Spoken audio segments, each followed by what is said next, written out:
So from 2000 to 2004, you have the most successful Ford models who are not slave trade brands, and their checks were stolen.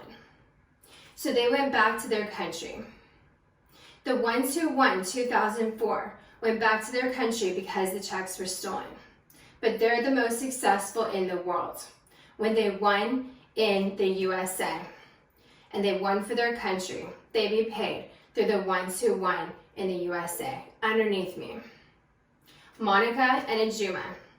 They're more successful than any business internationally as supermodel talent and producers who booked them. They make Pharaoh's Lair the most successful when they booked them, and they paid them and they promoted them. That includes the agents, previous models who sat in an agency for 8 hours a day and commuted, some of them commuting from suburbia and 8 hours away of traffic. So it's the first 5-year ones. Then I won for 3 years and traveled internationally for the $250,000 contract. That's how they were paid the most.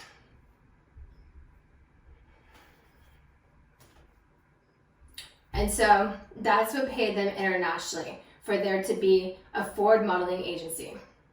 But when the checks were stolen, the best thing was to be signed with LA Models Runway Division out of LA for print, commercials, theatrical, runway, along with Victoria's Secret models.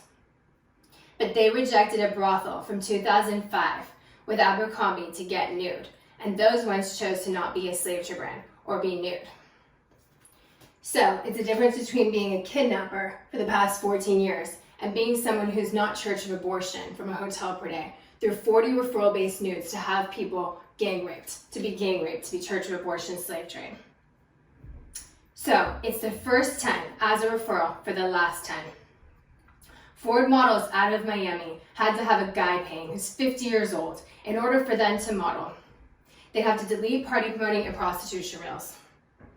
It was the best thing to be signed with acting agencies out of LA to book the most amount of spots on TV when it's the only one booked out of all agencies. When they're exploited by hair jobs and being a slave trade brand to be an employee, to work in a boutique where you have to be a customer, and the employees are slave trade brands for the campaign.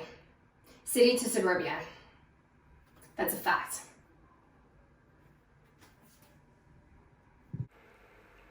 Britt Tranquino won for the U.S. after being promoted the most for the U.S. Then she won for the world the $250,000 contract, where she traveled internationally full-time, 90% of the time.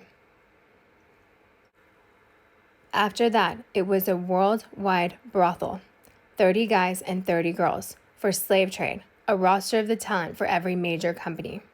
But the real supermodels, talent, and producers who earned it as millennials are the referral for people exploited by it with full-time agency contracts.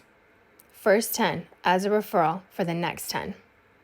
It's the most successful in the world to have won that and to have earned the most, according to federal law. She gets percentages for all anti-slave trade supermodels, talent, and producers she worked with, than all agencies she's been with, than all agencies who competed against Ford when she got the most money for paid top percentage agency jobs.